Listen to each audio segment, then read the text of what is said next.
After you work on your buzz without the mouthpiece, the next step is to put your mouthpiece on your embouchure. We're going to show you how to hold the mouthpiece and take it all the way to trying to get a buzz on the mouthpiece. We hold the mouthpiece with 2 fingers and a thumb right underneath of that bowl shape.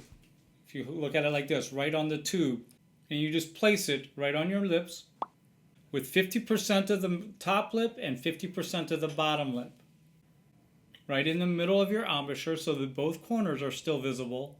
And you don't want to push back with a lot of effort on the mouthpiece. Don't push it against your lips because that will make them not work properly. Just place it.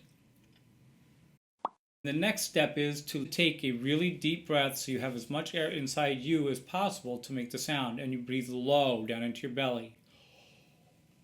We want our corners to be firm, our middle of our lips to be relaxed and vibrating or buzzing, and we want our cheeks glued against our teeth. And then I blow with my mouth in that shape with that M. Firm up the corners until your mouth gets to the point where you get an actual vibration with your lips and you get a sound.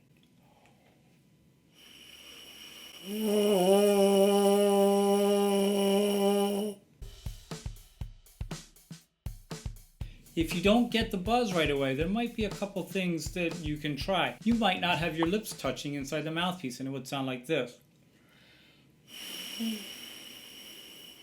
If your lips aren't touching, you won't get a buzz. Another thing that some people don't do right away is they don't push the air through fast enough and they don't get a sound. Take a really deep breath so you have as much air inside you as possible to make the sound, and you breathe low down into your belly.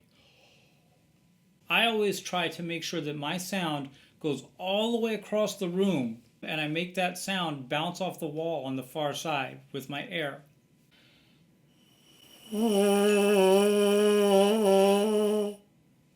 If your lips are too tight, either by pushing them together like that or by pushing the mouthpiece too hard against your teeth, you'll get this sound. It'll sound like a really high-pitched, almost like a mosquito. Just have enough pressure on the mouthpiece to hold it against your lips and to make sure we're not tightening anywhere except the corners. The corners are firm, the middle is loose.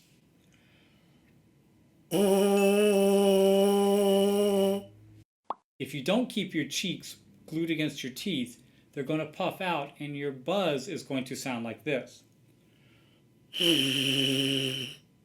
It won't be centered and it won't have that nice steady tone to it. We want our corners to be firm, our middle of our lips to be relaxed and vibrating or buzzing, and we want our cheeks glued against our teeth so that we have all the air going through the trombone.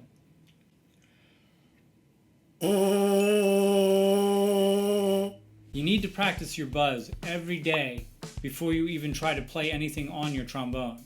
The better your buzz sounds, the better your trombone is going to sound.